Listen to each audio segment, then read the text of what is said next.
ceremony with the Admiral. Vladimir Putin has attended an online naval ceremony with the Admiral Gorshkov ship entering active combat duty.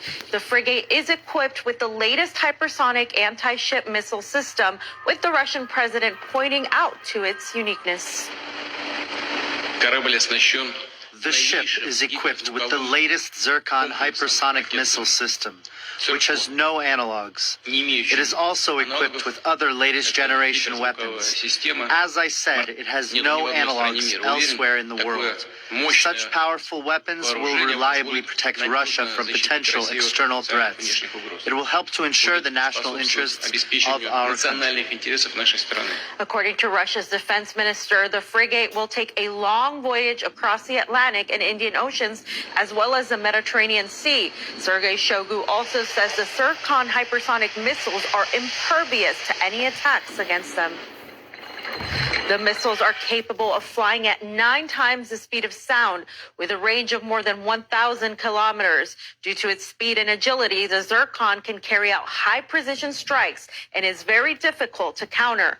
RT correspondent Sofia Nunes takes a closer look at the new Russian weapon. President Vladimir Putin joined the launch ceremony of frigate Admiral Gorshkov on Wednesday. Russia's defense minister Sergei Shoigu, who was also in attendance, announced that the warship that is armed with hypersonic Zircon missiles will sail to Indian and Atlantic Ocean as well as Mediterranean Sea with the goal of, quote, countering Russia's threats and maintaining peace and stability together with friendly countries.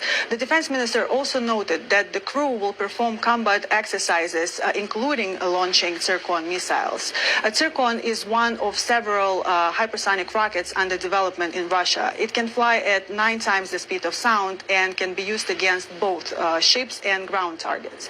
In addition to Zircon missiles and ammunition for it, the ship will carry caliber complexes, air defense systems, torpedo weapons, and artillery. Wednesday's launch has already caused what seems to be mass panic in the West, but this news shouldn't have come as a surprise.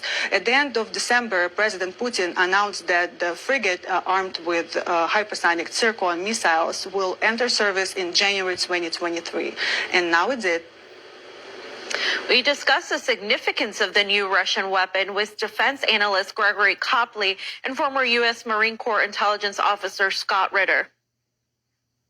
The Zircon missile, especially when projected forward, through deployment, gives the Russians the ability to project destructive firepower, deep into Europe, into the United States, and anywhere it deploys. The bottom line is, no matter when the system was going to be deployed, it was going to shake up the balance of power in the world. People who think that the Zircon is simply a nuclear weapon are wrong. The Zircon missile can carry a 300-pound high explosive warhead, which, when delivered with precision, will destroy anything it touches. And there's no air defense system in the world right now that's a counter to this missile. So if the missile's fired, it will hit what it's aimed at, it will destroy what it's aimed at, and there's nothing the West can do. The deployment of this ship is Russia's way of saying that whatever the West thinks it's going to do, it will not come without a significant cost. The Chinese have hypersonic missiles. They've deployed them for many years.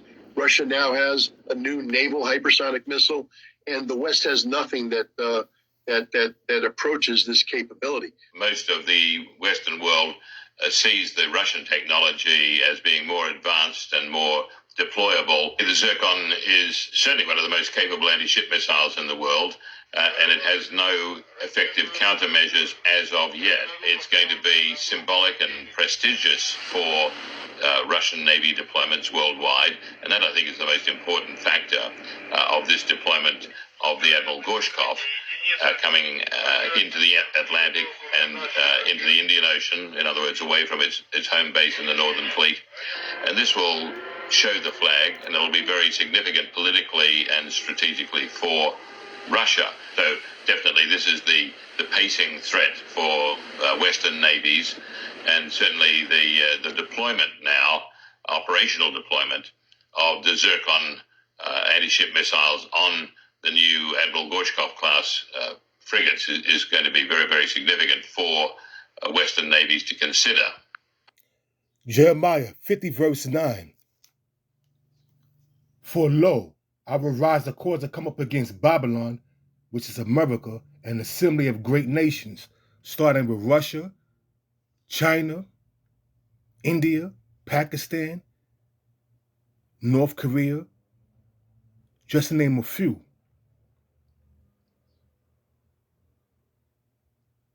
An assembly of great nations from the north country, and they shall set themselves in array against her.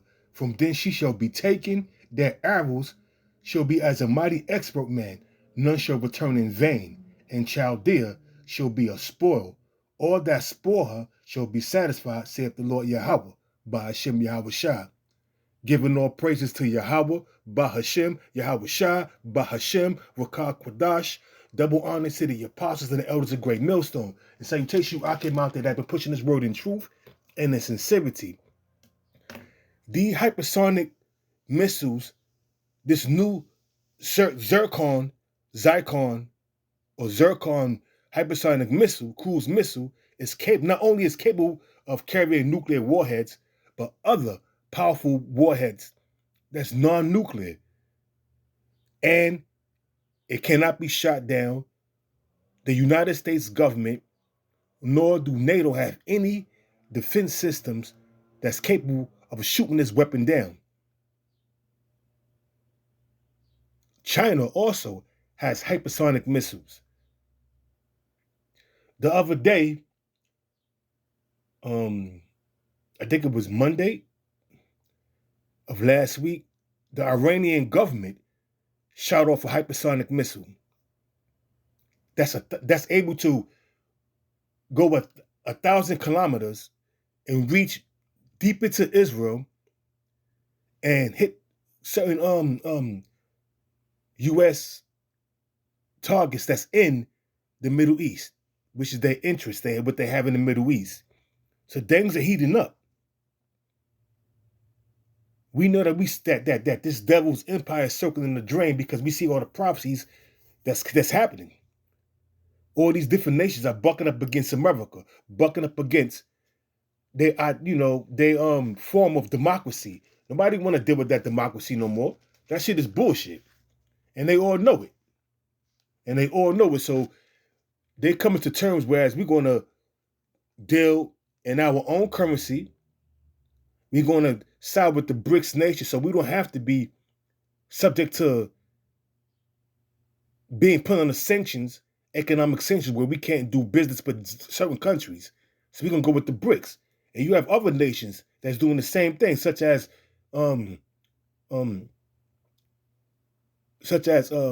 Mexico, Jamaica. What else? Saudi Arabia, just to name a few nations. They sick and tired of the bullshit of America, and soon they're gonna shoot missiles over here. This is Zephaniah chapter 1, verse 14. That great day of the Lord is near. The great day of the Lord is lit. The great day of the Lord is near. What is the great day of the Lord? When Yahweh Shah cracked them skies, bringing death, destruction, and deliverance, and at the very same time, he's cracking them skies, the nuclear missiles are going to be shot off from that assembly of great nations, pursuant to Jeremiah 50, verse 9 on down. It says, the great day of the Lord Yahweh is near, it is near, and hasteth greatly. Even the voice of the day of the Lord, the mighty men shall cry there bitterly. Who's the mighty men? The mighty men of Esau's military. They're going to cry bitterly because they ain't going to have a clue of what's really going on. They're not going to have an answer to what's being done to them, because they're going to destroy the U.S. military first before they destroy the infrastructure of America. You got to attack the military before you attack their infrastructure so they could weaken this nation. It says, verse 15, that day is a day of wrath, a day of trouble and distress. Esau definitely is going to be in distress when the Lord brings that wrath, which is the nuclear missiles, and Yahweh Shah cracking them skies, bringing death, destruction, and deliverance. These devils, pursuant to pursuant to 2nd Ezra, the 13th chapter, the 1st verse on down, they're going to be scared. But the Lord going to put the spirit on them to fight. Because if they give up, they're not going to be, the Lord won't destroy them. They'll be tributary. But the Lord wants them to fight so he could bust their ass. So he could put an end to them. Because if you resist and you continue to fight, and there's a mighty military that's above you, they're going to take you out in devastating fashion. And that's how the Lord Yahweh, why Yahweh Shah is going to take Esau out in devastating fashion. Even though they're going to be scared, the Lord going to put the spirit on them to fight, to continue to fight so they can get their ass handed to them. Real vicious like. Zephaniah chapter 1 verse 15. That day is a day of wrath, a day of trouble and distress, a day of wasteness and desolation. What's able to bring wasteness and desolation? Thermal, nuclear, hypersonic, supersonic missiles, right along with them laser beams when Yahweh Shah cracked them skies. A day of darkness and gloominess, a day of clouds and thick darkness. In the book of Joel, the 2nd and the 3rd chapter goes into how it's going to be gloomy and with thick darkness. So the same way Zephaniah saw this vision of the destruction of America, so did Joel, so did Jeremiah, so did Ezekiel, Isaiah, because this nation is going to be taken out, with such precision from them chariots and the laser and them weapons being laser guided. Also, the Spirit of the Lord was going to be on them missiles to shoot and hit their targets. It's going to be horrific. It says, verse 16, a day of the trumpet and alarm against the fenced cities and against the high towers, and I will bring distress upon men. That distress is going to be before nuclear missiles hit. The nuclear missiles hit and Yahweh Shah cracked them skies. The collapse of the dollar, which is going to bring all kind of total chaos, confusion, which is going to bring famines. And famines produce pestilence. So all hell is going to be breaking loose. That's why it says, and I will bring distress upon men. Part of that distress is a lack of food. 2nd Ezra, 15th and the 16th chapter goes into that. All kind of race riots, clash of civilizations, if you will, the rich against the poor. It says, and I will bring distress upon men. They shall walk like blind men because they have sinned against the Lord Yahweh. They're not going to have a clue of what's going on. What the hell is going on? Mainly you Negroes, Hispanics, Native Americans, and mainly you women. Not just the Negro women or the women of the tribes, but all these women out here. Because they've been given, mainly the nigger women, they've been given them goodies from this government. That's why it says in Isaiah 32 verse 9 on down, rise up ye women that are at ease. You're going to feel it the worst, man. Certain men can handle adversity. Certain men can handle having to rough it out. But you women, you love comfort. So a lot of you women going to be in distress. It says, and I will bring this, back in Zephaniah chapter 1 verse 17, and I will bring distress upon men. They shall walk like blind men because they have sinned against the Lord Yahweh. Who's the only one that can sin? Israel, you Negroes, Hispanics, Native Americans. The 2/3 of you Negroes, Hispanics, Native Americans are going to be walking like blind men, not knowing what the hell is going on. They're stuck. And then you're going to line up to take that charagma just to be destroyed by laser beams or by them hypersonic nuclear missiles. And their blood shall be poured out as dust, and their flesh as the dung.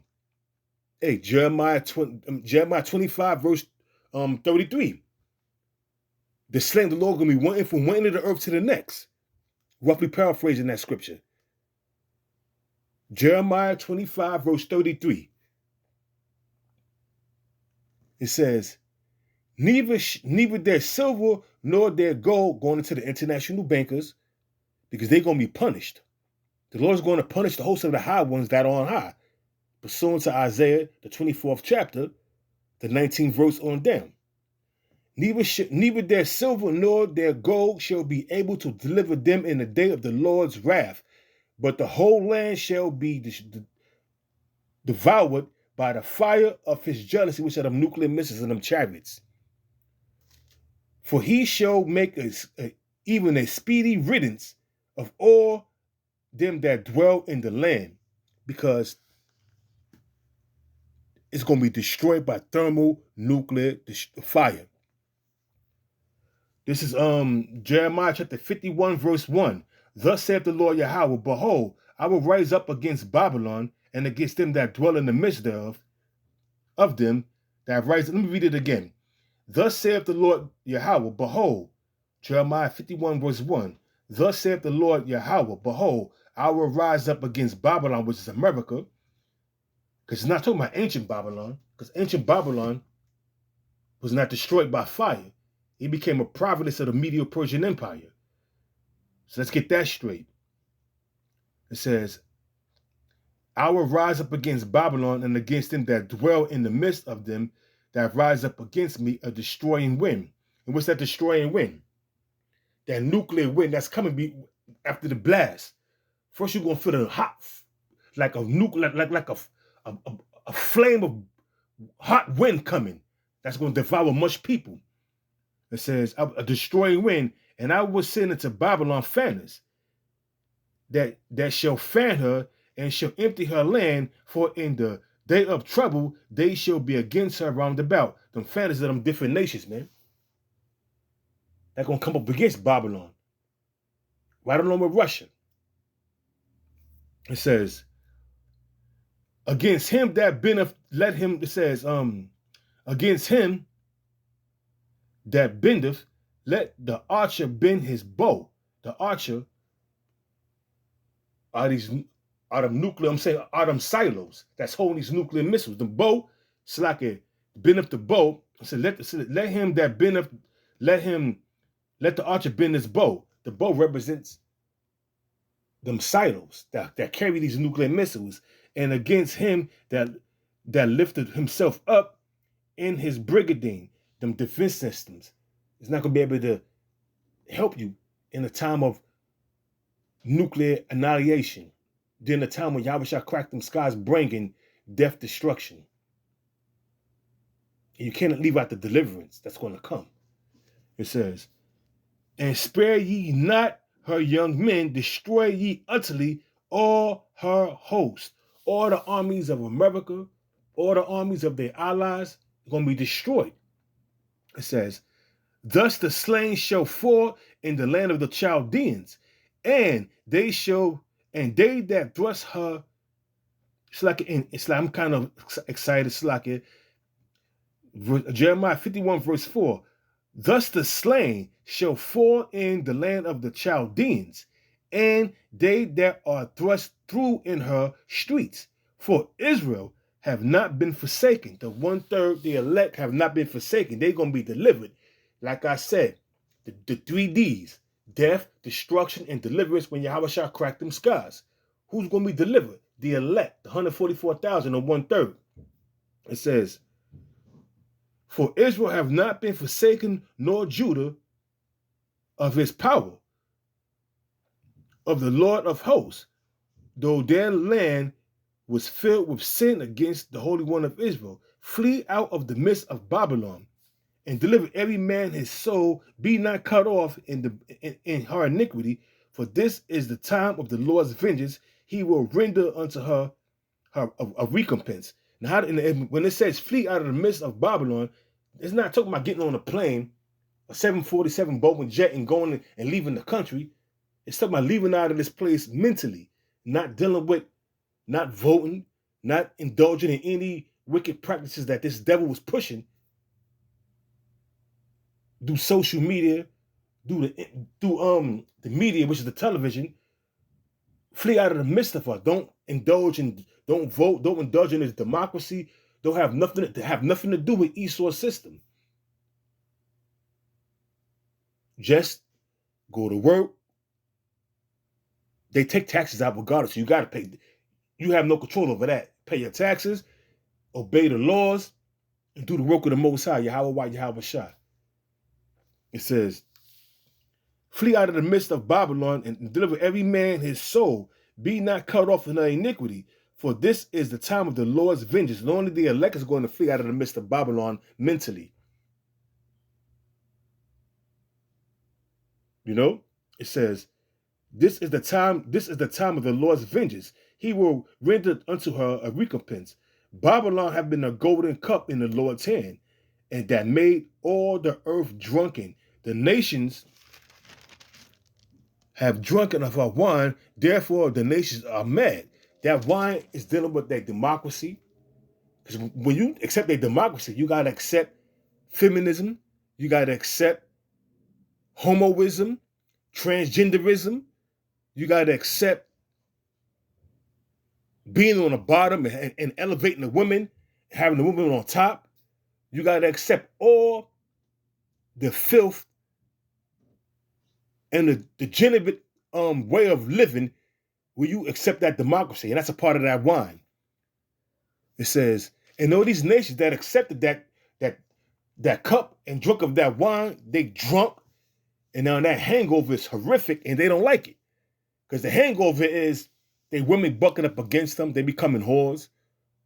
Like the women of the West. Like the women in America. They're taking on this anti-man feminist agenda that Esau is pushing. And you see these women bucking up.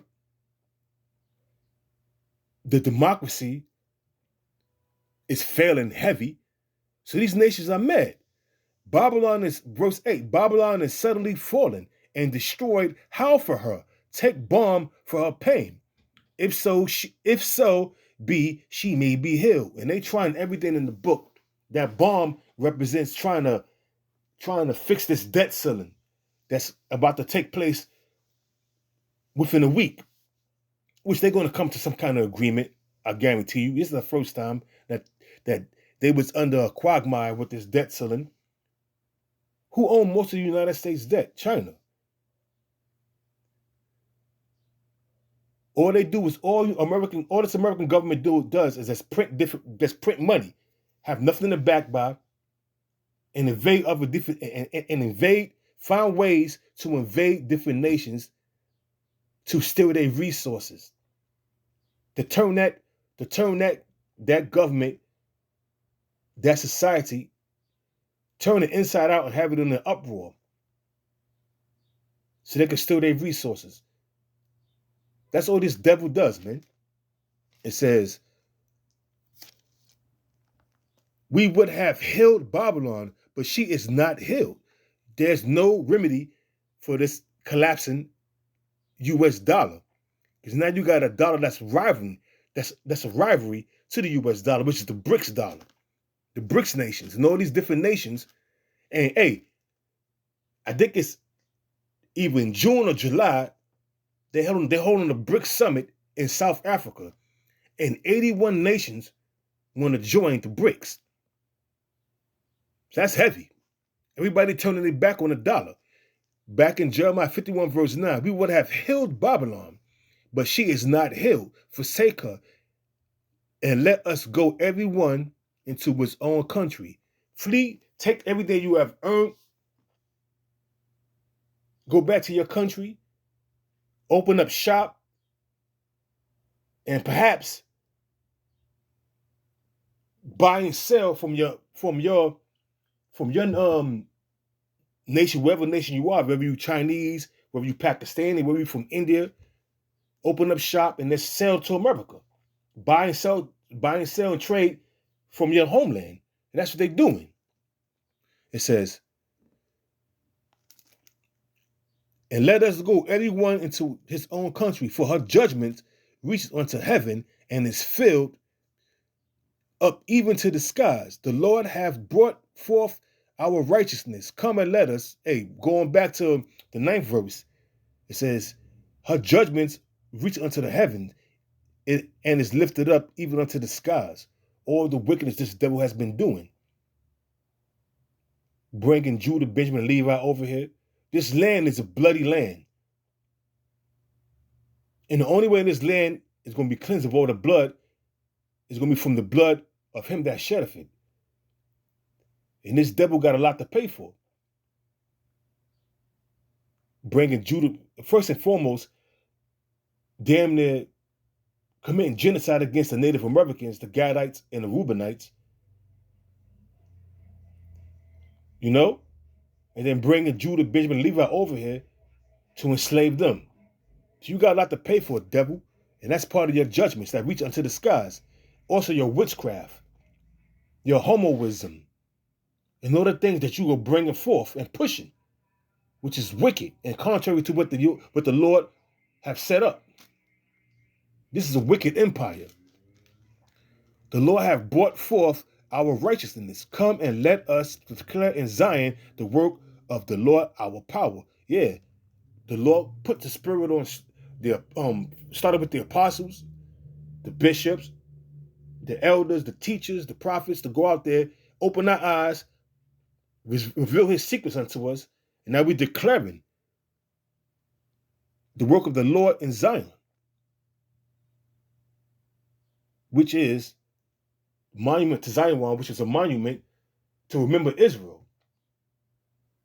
Only the elect is going to get this. And that's what we do. It said, the Lord have brought forth our righteousness, which is these scriptures, this truth. Come and let us declare in Zion the work of the Lord our power. That's why you're out there on the highways and the byways, week in and week out, in season, out of season. That's why we put videos up week in and week out.